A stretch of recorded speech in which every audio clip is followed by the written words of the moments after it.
European union में भारत के सबसे स्ट्रॉन्गेस्ट एलाइज फ्रांस, जर्मनी और इटली, इन तीनों ने भारत को कैसे निराश किया है? भारत के रक्षा मंत्रालय ने कौन सी न्यूज़ के ऊपर क्लैरिफिकेशन दी है? अमेरिकन प्रेसिडेंट डोनाल्ड ट्रंप ने अब ब्रिक्स का मजाक कैसे बना दिया है? और बांग्लादेश ने इंडियंस को क्यों अरेस्ट कर लिया है?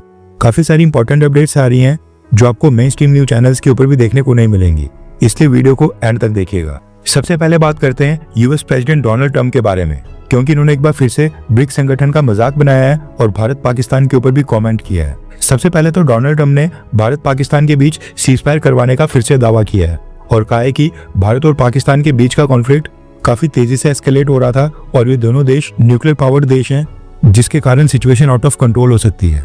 अब यहाँ तक तो ठीक था, लेकिन डोनाल्ड ट्रंप ने इसके साथ एक और बड़ा क्लेम कर लिया है। डोनाल्ड ट्रंप ने स्टेटमेंट में कहा कि भारत और पाकिस्तान के कॉन्फ्लिक्ट के दौरान फाइटर जेट्स को हवा में शॉट किया जा रहा था और मुझे लगता है कि 5 फाइटर जेट्स को मार गिराया गया था। यह कॉन्फ्लिक्ट लगातार बड़ा हो रहा था, लेकिन हमने ट्रेड की मदद से इसको सॉल्व कर लिया। ये कहना है डोनाल्ड ट्रंप का।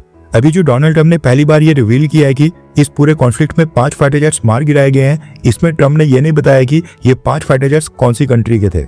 इसको लेकर अब पाकिस्तान और भारत के बीच सोशल मीडिया के ऊपर एक वॉर स्टार्ट हो गया है। पाकिस्तान के लोग ये क्लेम कर रहे हैं कि ये 5 फाइटर जेट्स भारत के थे और इंडियन से क्लेम कर रहे हैं कि पाकिस्तान के ये फाइटर जेट्स थे। डोनाल्ड ट्रंप की जो 5 फाइटर जेट्स डाउन होने वाली स्टेटमेंट आई है, इसके ऊपर भारत के विदेश मंत्रालय या फिर भारत के रक्षा मंत्रालय ने अभी तक कोई भी ऑफिशियल स्टेटमेंट नहीं दी है। जैसे ही भारत का विदेश मंत्रालय या फिर हमारा जो डिफेंस मिनिस्ट्री है 5 फाइटर जेट्स डाउन होने के ऊपर कुछ कमेंट करती है या फिर स्टेटमेंट आती है, हम वो भी आपको बता देंगे। भारत पाकिस्तान के ऊपर बात करने के बाद डोनाल्ड ट्रंप ने ब्रिक्स संगठन और रिसेंटली जो ब्राजील में ब्रिक्स समिट हुआ था उसका भी मजाक बनाया है। डोनाल्ड ट्रंप ने कहा कि ब्रिक्स एक छोटा सा ग्रुप है जो तेजी से फेड आउट हो रहा है, यानी कि ब्रिक्स का ग्लोबल इम्पैक्ट अब धीरे धीरे कम होते जा रहा है। पहले जैसी इंपॉर्टेंस या फिर पहले जैसा इन्फ्लुएंस अब ब्रिक्स के पास नहीं बचा है और अब ब्रिक्स कमजोर हो गया है। इसके साथ ही डोनाल्ड ट्रंप ने यह भी कहा कि रिसेंटली ब्रिक्स का जो समिट हुआ था और ब्रिक्स की जो मीटिंग हुई थी, वहां पर मीटिंग में तो ऑलमोस्ट कोई भी देश नहीं आया था। मैं ब्रिक्स को बहुत ही हार्ड हिट करूंगा और जो भी ब्रिक्स के देश हैं उनके ऊपर 10% के टैरिफ चार्ज करूंगा। अब देखा जाए तो ब्राजील में जो ब्रिक्स समिट हुआ था वहां पर Russian president Vladimir Putin, Chinese president Xi Jinping, Iran के प्रेसिडेंट समेत टोटल 5 देशों के हेड्स वहां पर प्रेजेंट नहीं हुए थे, जो ब्रिक्स की यूनिटी के लिए बिल्कुल भी ठीक नहीं था और यहाँ पर डोनाल्ड ट्रंप उसी का मजाक बना रहे हैं। नेक्स्ट अपडेट आ रही है भारत और यूनाइटेड किंगडम यानी कि ब्रिटेन को लेकर। न्यूज निकल कर आ रही है कि प्रधानमंत्री मोदी जी 23 जुलाई को ब्रिटेन के लिए रवाना होंगे। ब्रिटेन की 2 दिन की विजिट के दौरान वो वहां पर फ्री ट्रेड एग्रीमेंट को ऑफिशियली साइन करेंगे। वापसी पर प्रधानमंत्री मोदी 26 जुलाई को मालदीव्स के इंडिपेंडेंस डे को अटेंड करने के लिए भी जाएंगे और फिर वहां से भारत वापस आएंगे। नेक्स्ट अपडेट आ रही है 2036 की ओलंपिक गेम्स को लेकर। जैसा कि आपको पता है साल 2036 में ओलंपिक गेम्स को होस्ट करने के लिए भारत ने भी बिड किया है और अगर साल 2036 में ओलंपिक की गेम्स भारत में होती हैं तो उसमें भारत टॉप 5 देशों की लिस्ट में शामिल हो। इसके लिए भारत सरकार ने देश के एथलीट्स के लिए एक नई स्कीम लाई है। ओलंपिक्स के अंदर जो भी गेम्स और स्पोर्ट्स होते हैं उनके 3000 प्लेयर्स और एथलीट्स को देश भर से चुना गया है और भारत सरकार अब इन 3000 एथलीट्स और प्लेयर्स को 50,000 पर मंथ का मंथली स्टाइपेंड दे रही है। ये 50,000 पर मंथ इन सभी प्लेयर्स को ओलंपिक्स की तैयारी करने के लिए दिए जा रहे हैं। हालांकि इस अनाउंसमेंट के बाद कई सारे लोग सरकार की आलोचना भी करने लगे हैं कि 50,000 पर मंथ काफी कम अमाउंट है। प्लेयर्स की डाइट और ट्रेनिंग इक्विपमेंट काफी महंगे आते हैं, इसलिए इनको मिनिमम 2-3 लाख पर मंथ देना चाहिए। हालांकि 3000 एथलीट्स जो फिलहाल भारत सरकार ने सिलेक्ट किए हैं, इनमें से कई सारे तो 2036 ओलंपिक की गेम्स के लिए क्वालिफाई भी नहीं होंगे।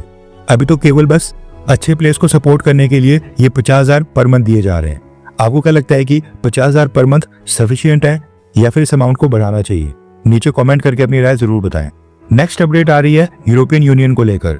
अगर इंडिविजुअल लेवल के ऊपर देखा जाए तो यूरोपियन यूनियन की सभी कंट्रीज भारत के साथ रिलेशंस को लगातार इंप्रूव कर रही हैं। जब इन्हें भारत से बिजनेस चाहिए होता है, बायलैटरल लेवल के ऊपर कॉपरेशन चाहिए होती है, तो सब कुछ ठीक ठाक चलता है।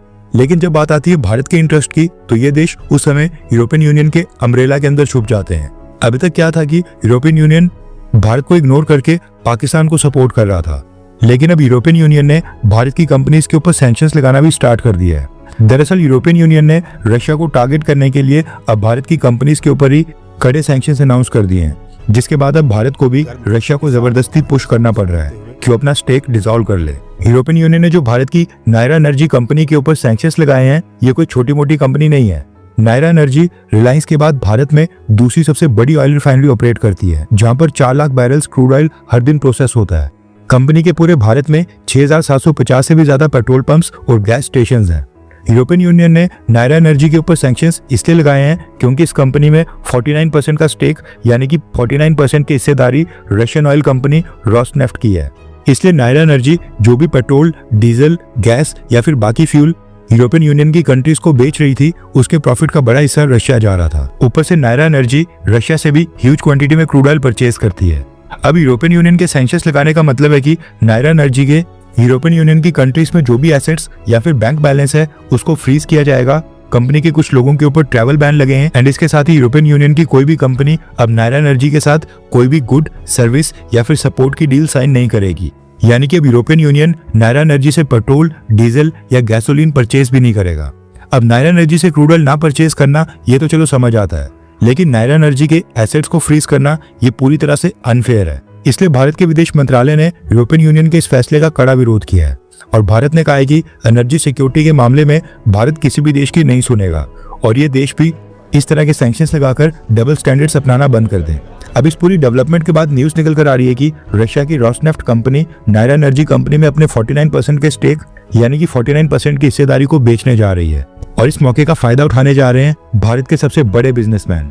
यूरोपियन यूनियन के सैंक्शंस के बाद अब बिजनेस इफेक्ट होने के कारण कंपनी की वैल्यूएशन में तो फर्क आएगा ही, थोड़ी सी डिफिकल्टीज भी फेस करनी पड़ सकती हैं, लेकिन न्यूज निकल कर आ रही है कि रोसनेफ्ट ने पॉसिबल बायर्स को रीच आउट करना भी स्टार्ट कर दिया है और सबसे पहला और सबसे बड़ा नाम सामने आ रहा है मुकेश अंबानी की रिलायंस इंडस्ट्रीज का, जो ऑलरेडी इस बिजनेस में है और न सिर्फ भारत बल्कि वर्ल्ड की सबसे बड़ी ऑयल रिफाइनरी गुजरात के जामनगर में ऑलरेडी ऑपरेट कर रहे हैं। नायरा एनर्जी की कोशिश होगी कि जल्द से जल्द रशियन रोसनेफ्ट अपना स्टेक बेचे और फिर उसके बाद भारत को यूरोपियन यूनियन के ऊपर प्रेशर डालना होगा कि रोसनेफ्ट की हिस्सेदारी बेचने के बाद वो नायरा एनर्जी के ऊपर से ये सैंक्शंस हटा दे। वैसे देखा जाए तो यूरोपियन यूनियन में फ्रांस, जर्मनी, इटली और ग्रीस जैसे कई सारे देश हैं जो 1-to-1 लेवल के ऊपर भारत के साथ रिलेशंस लगातार स्ट्रॉन्ग कर रहे हैं।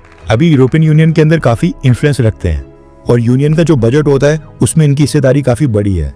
इसलिए ये देश चाहे तो भारत की ऑयल कंपनी के ऊपर सैंक्शंस को ड्रॉप करवा सकते थे, लेकिन जब बात आती है भारत के इंटरेस्ट की तब ये सब देश यूरोपियन यूनियन की शील्ड ले लेते हैं और ये पहली बार नहीं हो रहा है। यूरोपियन यूनियन ने आज भी पाकिस्तान को जीएसपी से ऊपर GSP+ कैटेगरी में रखा हुआ है, जिसकी वजह से पाकिस्तान के 76% से ज्यादा एक्सपोर्ट्स यूरोपियन यूनियन में वहां पर ड्यूटी फ्री है, उनके ऊपर इंपोर्ट ड्यूटी नहीं लगती है और बाकी 24% के ऊपर भी काफी कम ड्यूटीज लगती हैं। वहीं पर भारत को GSP+ का तो स्टेटस देना दूर की बात है, भारत GSP की लिस्ट में था, लेकिन साल 2019 में यूरोपियन यूनियन ने भारत को इस GSP लिस्ट से भी बाहर कर दिया था और कहा था कि भारत की इकोनॉमी काफी स्ट्रांग हो रही है, इसलिए भारत को कंसेशंस देने की कोई भी नीड नहीं है। मानो कि भारत की GDP per capita European country से भी ऊपर चले गई हो। भारत के प्रेशर के बावजूद यूरोपियन कंट्रीज आज भी काउंटर टेररिज्म के नाम के ऊपर पाकिस्तान को वेपन सप्लाई कर रही हैं। यूरोपियन यूनियन की पार्लियामेंट में भारत के आर्टिकल 370 और 35A को हटाने और सिटीजनशिप अमेंडमेंट एक्ट के ऊपर वहां पर डिबेट्स हो जाती हैं, इनके खिलाफ रेजोल्यूशन पास हो जाते हैं, लेकिन पाकिस्तान में ब्लेसफेमी लॉज के मिसयूज, माइनॉरिटीज की कन्वर्जन, अहमदिया और बलोच लोगों की परसिक्यूशन के ऊपर ये यूरोपियन यूनियन के लोग और यहाँ के देश बिल्कुल चुप बैठते हैं। आई होप फ्रांस, जर्मनी और इटली जैसे ये तीनों देश जो 1-to-1 लेवल के ऊपर भारत के साथ काफी स्ट्रॉन्ग रिलेशंस रखते हैं, ये यूरोपियन यूनियन की शील्ड ना लें और यूरोपियन ब्लॉक में प्रो इंडिया फैसले लेने के लिए भारत का साथ दें। नेक्स्ट अपडेट आ रही है भारत की मिनिस्ट्री ऑफ डिफेंस से। दरअसल अमेरिका ने रिसेंटली अपने B-2 बॉम्बर्स का यूज करके ईरान की न्यूक्लियर इंस्टॉलेशंस के ऊपर हमला किया था।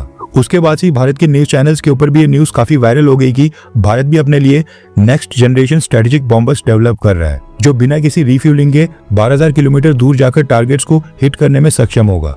मीडिया रिपोर्ट्स में क्लेम किया गया है कि भारत का नेक्स्ट जनरेशन स्ट्रेटेजिक बॉम्बर इतना एडवांस होगा कि बिना रिफ्यूलिंग के ही अमेरिका के न्यूयॉर्क और चाइना की बीजिंग सिटी के ऊपर जाकर वहां पर स्ट्राइक्स करने में सक्षम होगा। रिसेंटली ईरान मिशन के समय अमेरिका ने B-2 बॉम्बर्स को कई बार रिफ्यूल किया था, इसलिए ये कहा गया है कि भारत के स्ट्रेटेजिक बॉम्बर्स में ये ड्रॉबैक नहीं होगा। लेकिन अब न्यूज निकल कर आ रही है कि ये सब फेक न्यूज थी एंड इसको मिनिस्ट्री ऑफ डिफेंस ने भी कंफर्म कर दिया है। रक्षा मंत्रालय के ऑफिशियल ने कहा है कि नेक्स्ट जनरेशन स्ट्रेटेजिक बॉम्बर का अभी कोई भी प्रोजेक्ट ना ही कोई सैंक्शन हुआ है और ना ही अंडर डेवलपमेंट है। ये सारी रिपोर्ट्स पूरी तरह से बेसलेस हैं और भारत की ऑफिशियल पोजीशन या फिर इंडियन आर्म्ड फोर्सेस के स्ट्रेटेजिक प्लान्स को बिल्कुल भी रिफ्लेक्ट नहीं करती हैं। नो डाउट कि स्ट्रेटेजिक बॉम्बर्स इंडियन एयरफोर्स के लिए एनी डे वेलकमिंग होंगे, लेकिन यहाँ पर हम पहले अपने फाइटर जेट्स की फ्लीट पूरी नहीं कर पा रहे हैं। 5th जनरेशन का स्टेल्थ फाइटर जेट एक भी हमारे पास नहीं है और मीडिया में नेक्स्ट जनरेशन स्टेल्थ बॉम्बर्स की न्यूज फैलाई जा रही है। अगली अपडेट आ रही है भारत और बांग्लादेश को लेकर। न्यूज निकल कर आ रही है कि बांग्लादेश ने 14 और 15 जुलाई की रात को भारत के 34 मछुआरों को अरेस्ट करके हिरासत में ले लिया है और इनकी 2 बोट्स को भी सीज कर लिया है। बांग्लादेश ने कहा है कि इन्होंने इंटरनेशनल मैरीटाइम बाउंड्री लाइन को क्रॉस किया था और ये बांग्लादेश के टेरिटोरियल वाटर्स में आकर फिशिंग कर रहे थे।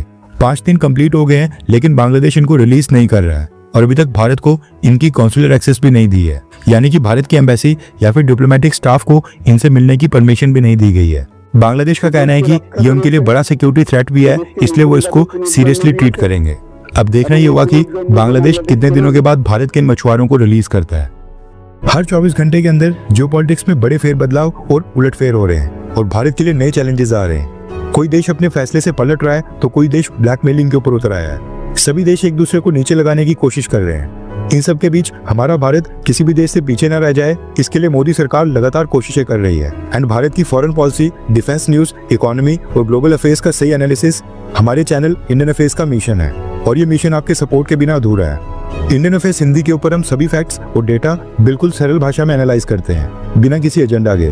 अगर आप चाहते हैं कि इंडियन अफेयर्स का सही और ऑथेंटिक एनालिसिस आप तक लगातार पहुंचे, तो इस वीडियो को लाइक करें और हमारे चैनल इंडियन अफेयर्स को सब्सक्राइब करके बेल नोटिफिकेशन ऑन करना मत भूलिए। आपका एक लाइक हमारे चैनल को ग्रो करने में काफी मदद करेगा और एक सब्सक्राइब ये सुनिश्चित करेगा कि आप किसी भी इंपॉर्टेंट अपडेट को मिस ना करें।